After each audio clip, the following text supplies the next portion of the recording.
Alright folks, let's go ahead and get started. I'm Yorny Valley, and welcome to another episode of Jumping Off the Cliff. This is my new game. Ugh! So close. Every time.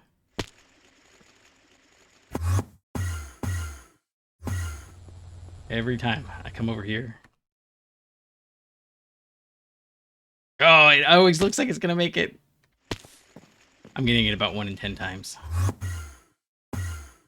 It only works because I'm wearing the super speed things. But not. Okay, so it's actually been a few days since I've recorded a video. I have been working on this monstrosity. So the idea here is each one of these wings produces the infused nether shards, or the infused shards. Yeah, that's kind of it. And then they all combine in the center. So again, the idea was, can I make it so that everything is produced kind of in-house? So we got rock crusher there, makes stone, I think, and then it gets crushed in the crusher here, and they've all got parallel control hatches. And then, so it's not really that big a deal to have the control hatches. I'm just kind of keeping it there for when, you know, power levels improve. So like if we get to UHV, I can swap all these out and it should be okay. We're not pulling from the source, so power is not even an input. It's all there. I've got battery buffers on all of these things in case, you know, right now, you know, we're pulling 0.5 amps, but it bumps up to typically like 3 or 4. So we got 5 amps of power coming in. That's why it's all LUV, because that's the solar panel I've got. And then, let's see. So I don't even remember what this one is. Rocks. Is this deep slate? What is this one?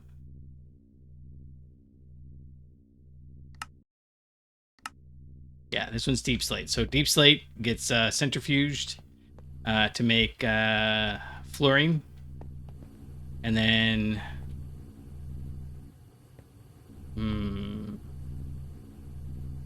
no, to make biotite, and then the biotite gets electrolyzed to get fluorine, and so that's a 55-to-1 ratio.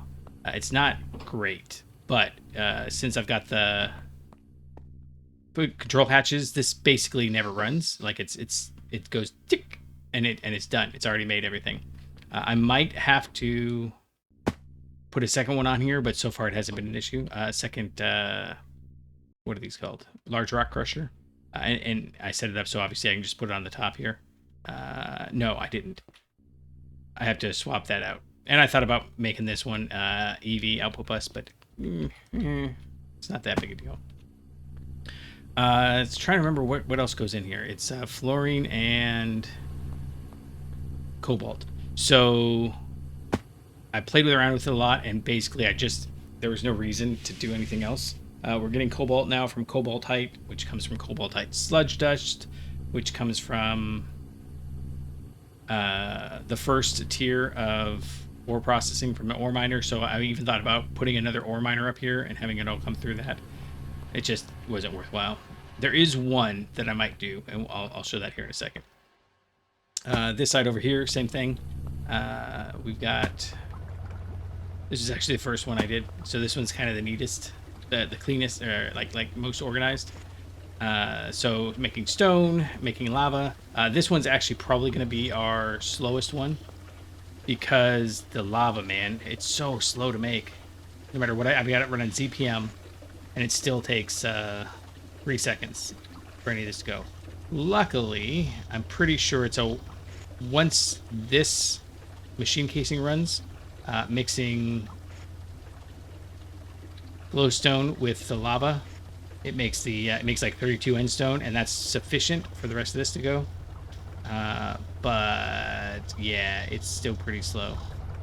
So this guy's constantly running. This one's pretty slow too, but it's got 64, so it's running 32 recipes in parallel. It's making 3 buckets of helium every time. That's why we're doing this, is because if we run end stone through the crusher and then centrifuge it, it makes helium. So, and then we've got all the little byproducts here that I don't need, but I figured, why not? We'll dump them into the system. Yeah, so I mean, it's kicking along.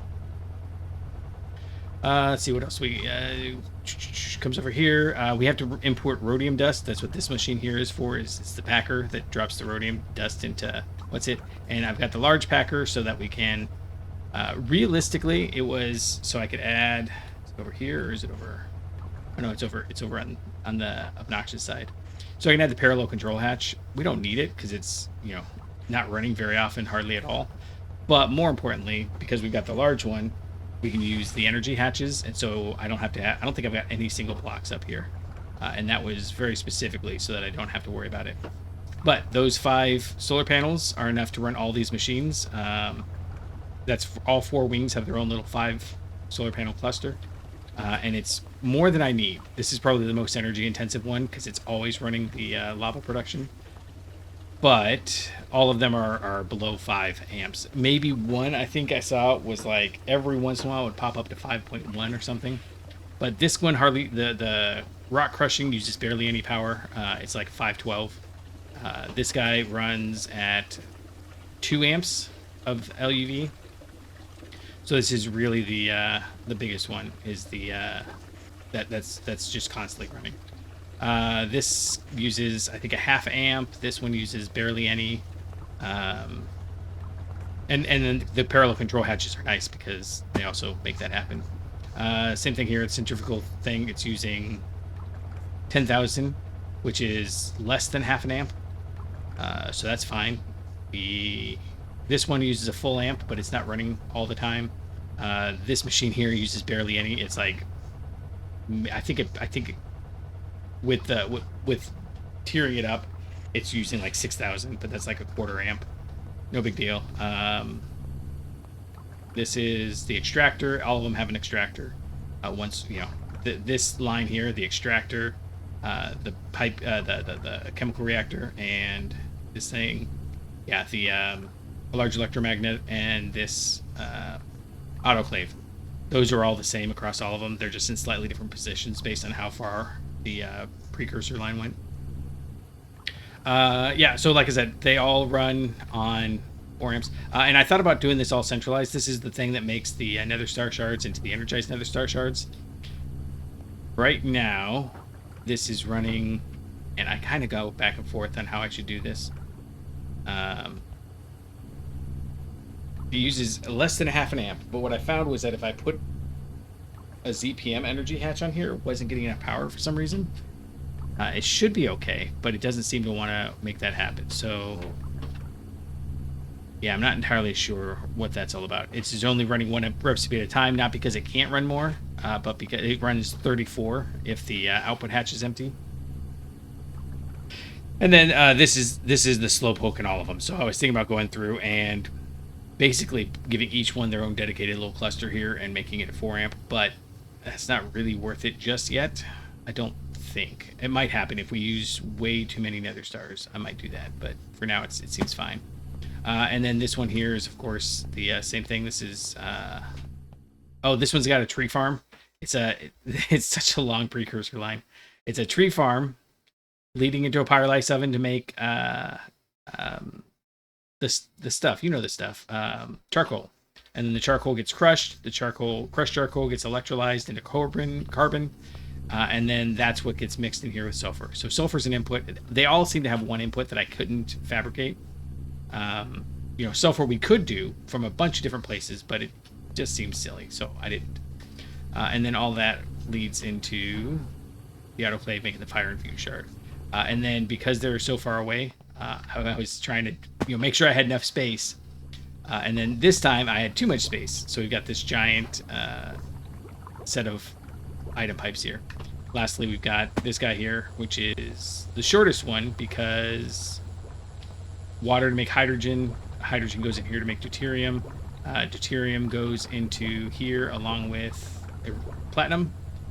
And again, platinum we could make, but if I wanted to, I could pull the platinum out of that one over there, just like I could pull that machine over there that's throwing out the endstone dust. I think the tungstate we get some sulfur out of, so I could actually replace that one with input, and I could replace this one with input, but I didn't want them to be reliant on each other, because if they're reliant on each other and one gets fuller faster than the rest, you know, so I go back and forth, but I think it's okay. Yeah, so pretty pleased. It all goes into this central thing here. Alloy is a pain to make. Oh my goodness. You can't put the nickel and the chromium in the same input hatch, or it tries to make nichrome, so you have to split that up. Or maybe it was only if I happened to put them into 2 or something. But like cobalt mixed with something, and it's just, yeah, you have to fiddle with it for a bit. So I won't do that again. I made 20 stacks, and that's enough to make so many stacks of this casing. And I don't think we use alloy for anything else. I like to just double check every time I do it. Yeah, we can centrifuge it back to get the stuff, but that's obviously not necessary. In here, it only makes plates. I mean, blocks of alloy don't do anything. Plates don't seem to do anything. Double plates don't seem to do anything. Well, sorry, the plates make the casing. And other than that, no. I'm really hoping that this isn't a thing that I have to make more than this once. Because I think I've got enough now for like 15 or 16 of the multi-blocks here. Yeah. There's not quite enough room in here to make the big forming press, the material press. Oh, no, yeah, no, I said I did have enough room. I can just expand that way. But right now, it's 3.75 seconds. So it was an IV recipe. So putting it here means that it's a 3.75, whereas using the big one would mean it was a 7.5. And because we're not getting enough for it to matter, this is not the bottleneck. I didn't need the control hatch on this one in particular. But upgrading shouldn't be a big deal. I'll just swap out the casings and well, yeah, I can just I'll reroute. This is the only pipe I should have to reroute, this one here. And in fact, I can even just move this input bus right there.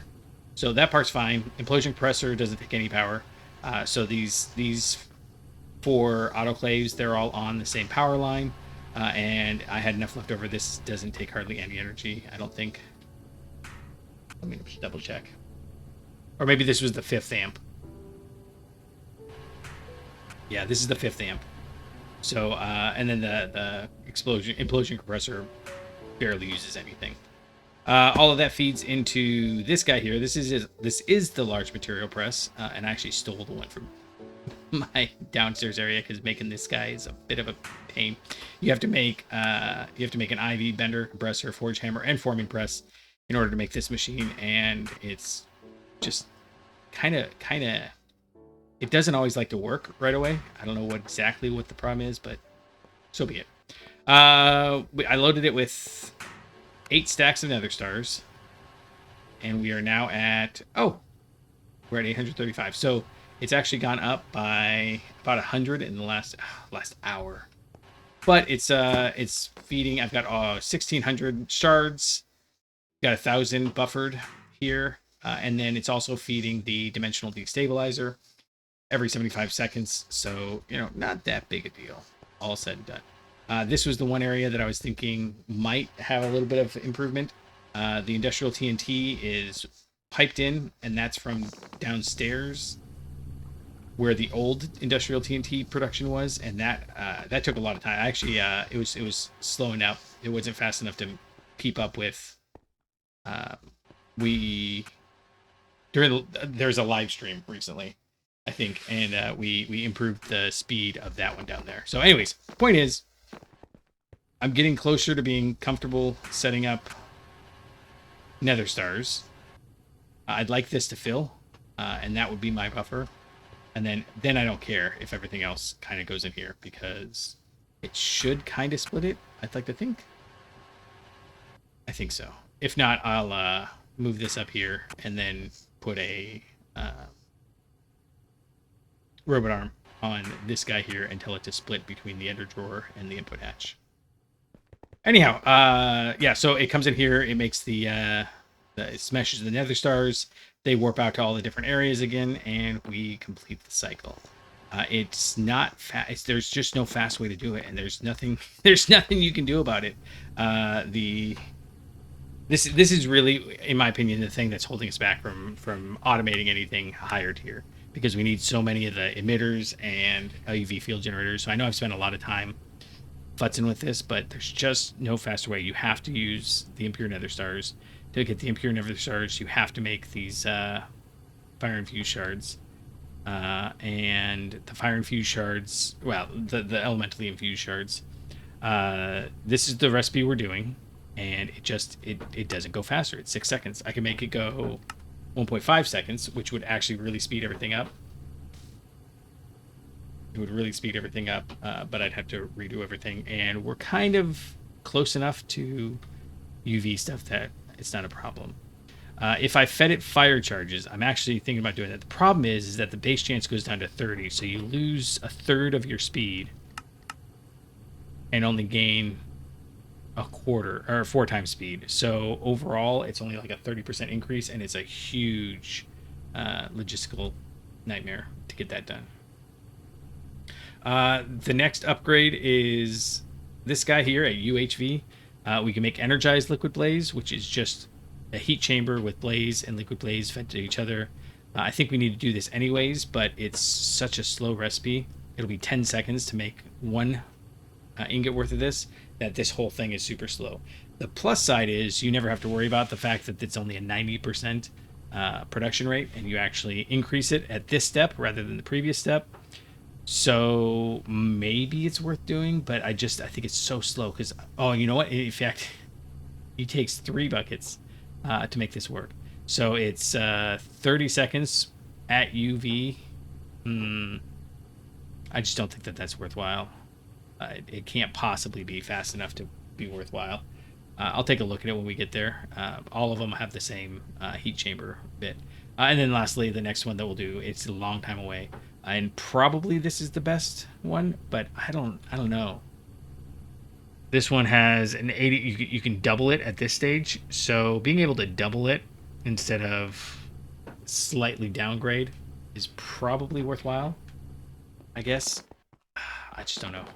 Basically, because it's a 90% across all 4 of those, overall, even though this one increases by 125%, that means it's really only 112.5% because you're losing 10% of your recipes in the autoclave, and the autoclave is the slowest part of the process. So it just goes back and forth. Yep.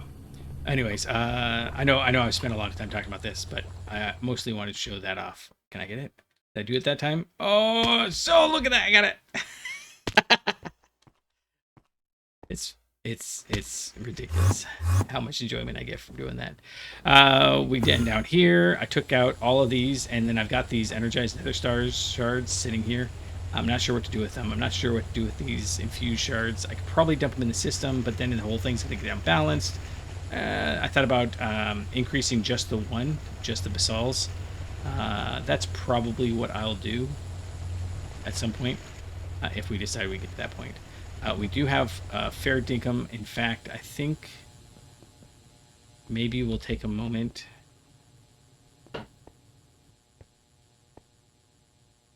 I don't know. I think I'm going to use these as, in fact, here, let's do this. Let's pull this out. And we'll pull all of these out. Are you good? Yeah. Yeah, it's good. And then we can just grab this and probably put it up here somewhere. Oh, this is from a while ago. I meant to show it off on camera that I was checking off the things that we'd done. But from several episodes ago, we needed to make the superconductors up through, I think we've done through CPM, and one of the 2 at UV. Fusion reactors, we've got those going. ZPM components, we've got those. In fact, they're basically done. Let's see. The indicator is this. Yeah, osmiridium is good. So we've got 4 robot arms, 128 pistons, 128 conveyors, and 128 motors. I could probably... It just eats every single one of these. So that's... Actually, this one doesn't take much. That's a 1/9 of a osmiridium. That's a 1/4 of an osmiridium. That's 1 osmiridium, and that's a samarium rod. So that's not actually that bad. Let's go ahead and bump this up. because it would be nice to have a few. What I've been realizing is I have a tendency to be like, okay, I'm going to turn all these off so we can emphasize production of this, and then it doesn't work. So, so far we've only talked about what I've been doing for the last 2 days. That was a fun project. I like building it. I'm not super, there's things we could do better, but regardless, this is the thing that's really killing us, is not being able to make the emitters on demand. But we're getting there. Pumps aren't being made. Why aren't pumps being made? Because I am out of polybenzimidazole pipes. Is that the case? I'd have to go in here and make another extruder. Warp in polybenzimidazole. I'll do that. I will. But it'll be off camera because it's fiddly. It's fiddly. A lot of the... where is it? It's over here. A lot of these plastic ones have been kind of hit or miss. Like polybenzimidazole. See, it's still not running. Because benzene is in short supply now. So that tells me I probably need to come over here and increase the benzene supply. Actually, the issue was that I was pulling this benzene here. In fact, maybe I am still pulling this. Yeah, no, I stopped doing this one because it says air at overworld, which means I pulled out the wherever it's. In fact, we just do that. These two are the liquid blaze. They're going for, because I pulled out, I'm just leaving these here to remind myself I have to reset up some blaze production for Eyes of Ender and Quantumize. I think one of these makes benzene. Yeah, this guy makes benzene. Well, then why aren't you sending the benzene? I'll track that down later. It's fine. I say I'm going to track down. I am probably going to forget. I've still got these guys here, but yeah, so you know what? We'll just take that out because it's not working anyways, and whatever I replace it with needs to get fixed. Toluene... Actually, what do we use toluene for? Making gasoline, nothing gas. Yeah, you know what? This one doesn't need to be there anymore either because I'm using the...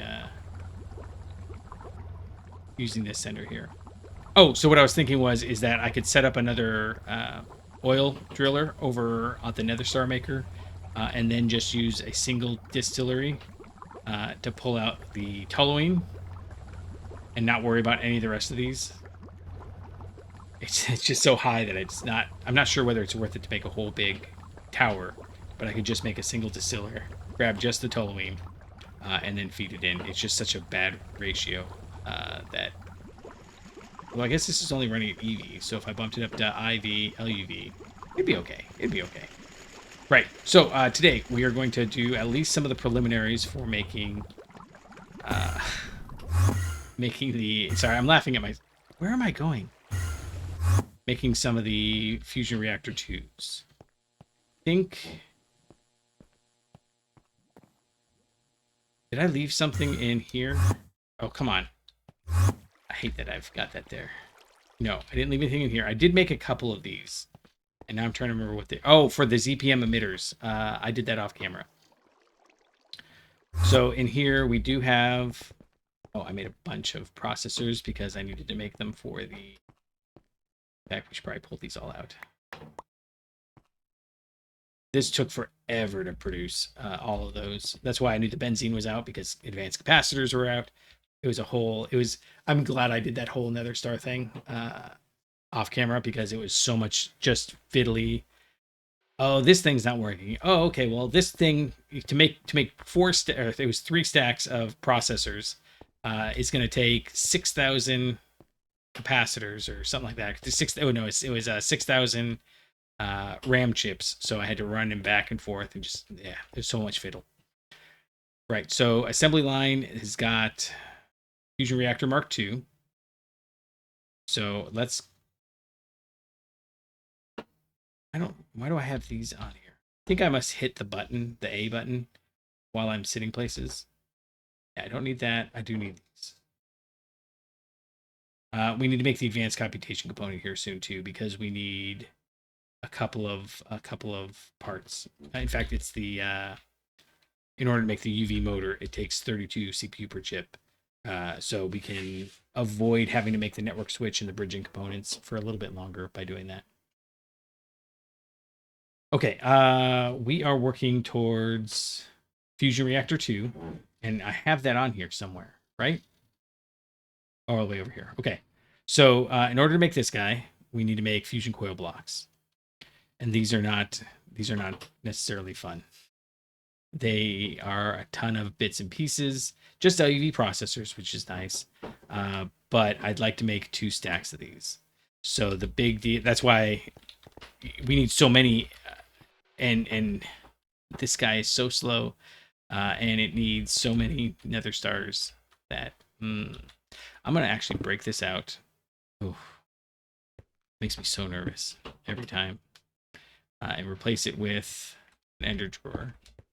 And then we'll just go ahead and grab some of those nether stars we've got sitting around over here.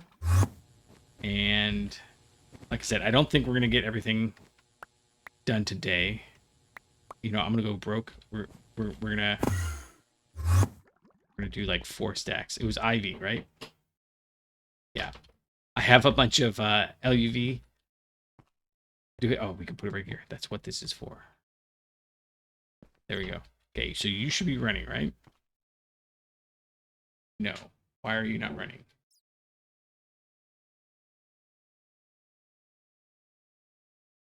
Got. Oh, it doesn't need those. It needs quantum stars. Doggone it. I need to set up an automatic quantum star manufacturer as well. Okay, that's okay. I did actually set up some quantum stars earlier, knowing that we were going to need them, but we can go ahead and toss this in here.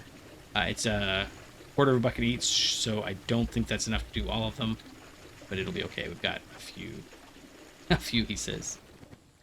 I need to set up an automatic quantum star manufacturer. It'll probably be up at the nether star maker, unless it turns out that the nether star maker is not always loaded when I'm down here. Okay, quantum stars. There we go. Now it's running. The slowest part here is actually this, making the double tungsten steel plates. I cannot believe that is so slow.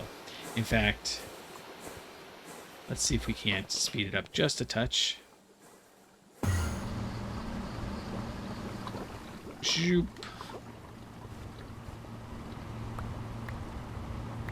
Sure, 4. And then over here, we'll run it through this guy. 1, 2, 3, 4. All right. I don't know where this came from, but I don't want it. You can go away. And UV chips can go away. I don't need those on my inventory. All right. This is a 3-tick operation, which realistically only means that it's like 9 seconds per stack, which is a total of 18 seconds. But since it only took me like 16 seconds to turn around and put that thing away, it's a little bit much. Okay. This should... It doesn't make this machine faster.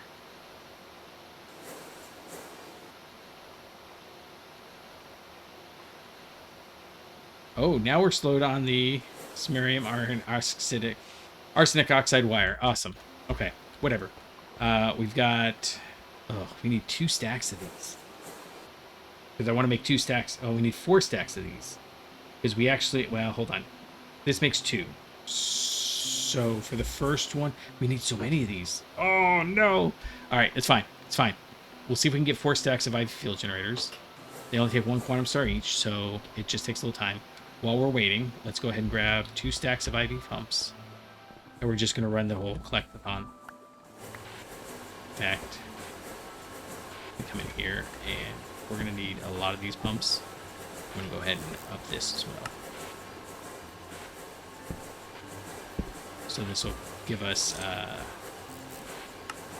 5 stacks, because it'll be 2 in there, 2 in there, and then 1 stack in the output of the assembler.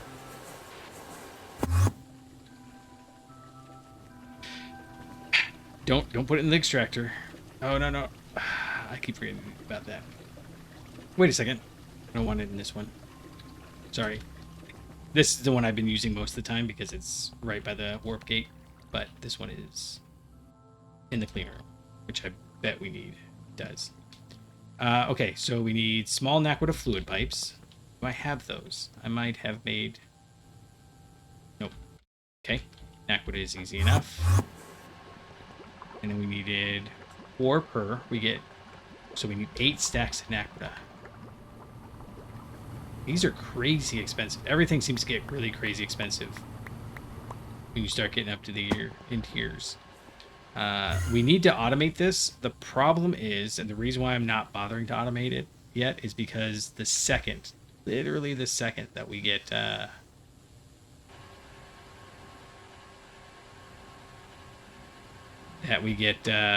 it set up and automated, we're going to need to move up to the Mark III reactor, which is fine, except that it requires a different kind of casing.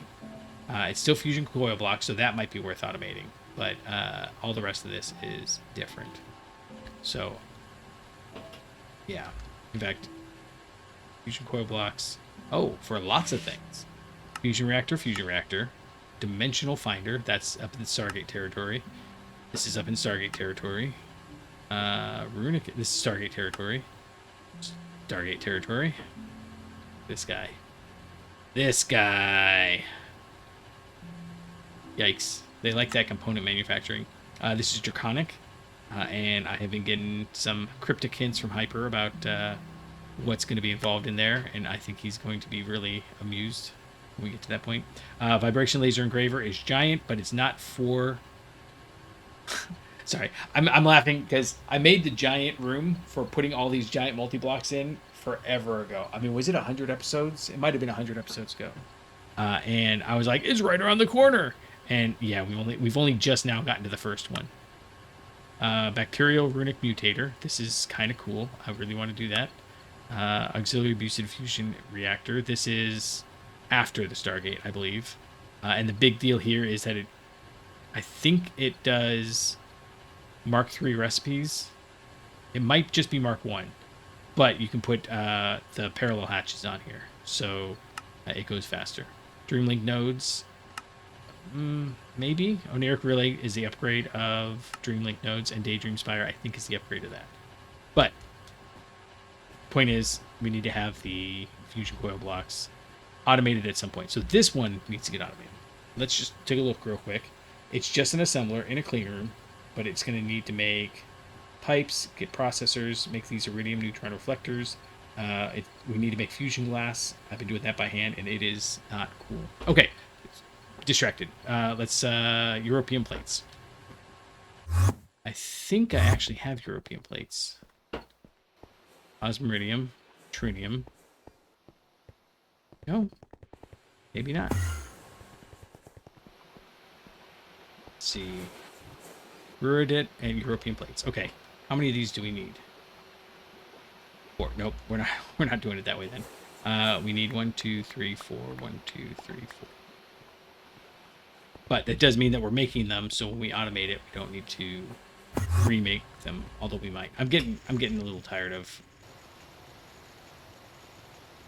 automating every step of every process. Like this Nether Star one was glorious. I still like the idea. It's a lot of repetition though. But basically the problem is, okay, so, suppose this is our end goal.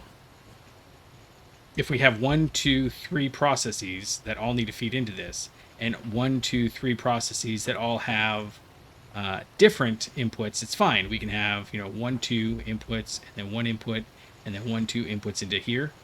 The problem is when this one has 3 inputs, and all 3 of these inputs have, say, 1 direct input from here to here, right? And then they also all have a shared precursor, like a lubricant or something like that. Unless that precursor is so much faster, is 3 times faster, you have to have 3 inputs for it. It's necessary, but it's getting a little bit spicy on my end. All right, we got the European plates. You all can go in here. Why? Oh, hey, cool. I forgot I put the ZPM input bus in there, so we can just dump everything in there. Nice. We should be done with these though. 1, 2, 3, 4, 5, 6, 7. 8, good.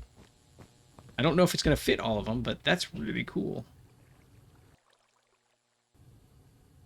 Oh, you know what I just realized? I wonder if sterile cleaning maintenance hatch. No, this one. This is the auto. That's the biosecure. Here's the cleaning maintenance hatch. Oh, we can do this as soon as we get to UV components.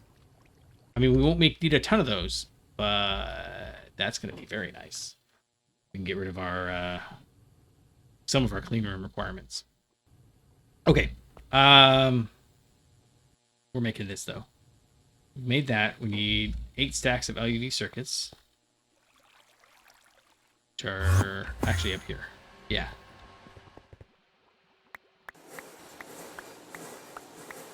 And I'm not setting this higher yet because we're going to shortly be moving to wetware. And it didn't seem like I wanted to have, 2,000 of the old processor sitting around.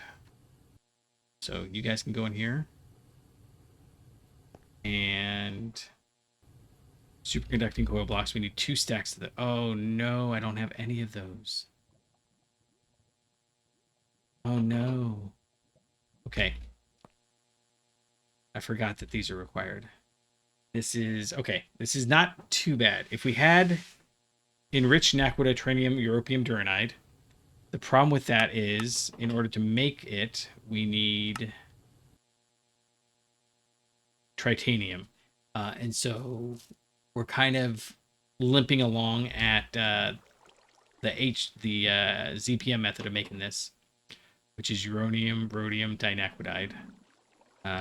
It's twice as expensive. It's literally twice as expensive. Gosh, we need 16 stacks. Okay, I'm going to go run these back and forth, like, probably 3 times, because I need 2 stacks, and then I'd like to have an extra stack for incidentals.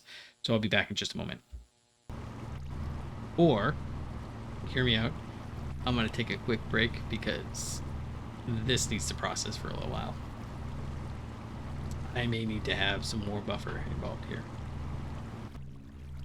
Alright, it's been several hours. I know I said I was going to take a little break, but turned out that this takes just a heck of a lot longer than I thought. I did upgrade it to CPM, and it's still taking a minute per 4, so that's 15 seconds per. And we need, what, 16? So that's 4 minutes just in prep work, so that's fine and all, but I can run over real quick and take a look.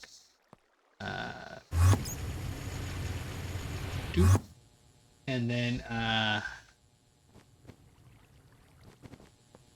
I made some iridium neutron reflectors. We've gotten through half of what I was trying to get to, and it was like,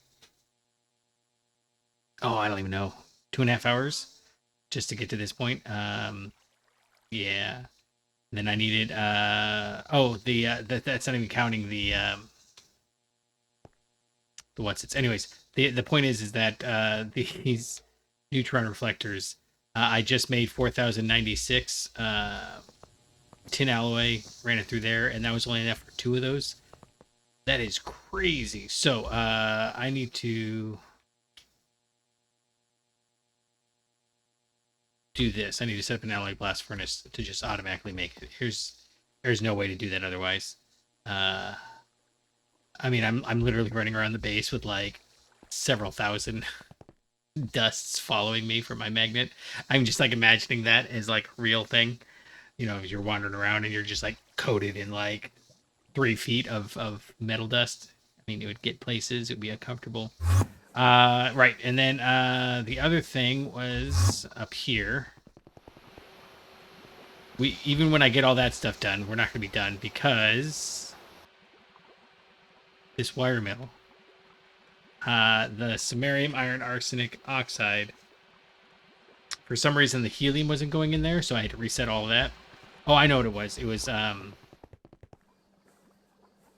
coming from someplace, or like I don't remember. Anyways, point is, it's just been a lot of bug checking. I haven't really stressed the system enough, I guess. But now that I've got enough of those quantum stars, I should be able to stress it a little bit more. Yes, I'd like to think. We'll see. I'm looking at this going, wait a second, did we even put enough quantum stars in there? Because these need 2 each. Anyhow, point is that I need to call it for the day. I will be back tomorrow for the next exciting episode of Star Technology Z. Until then, I'll catch you on the flippy flop.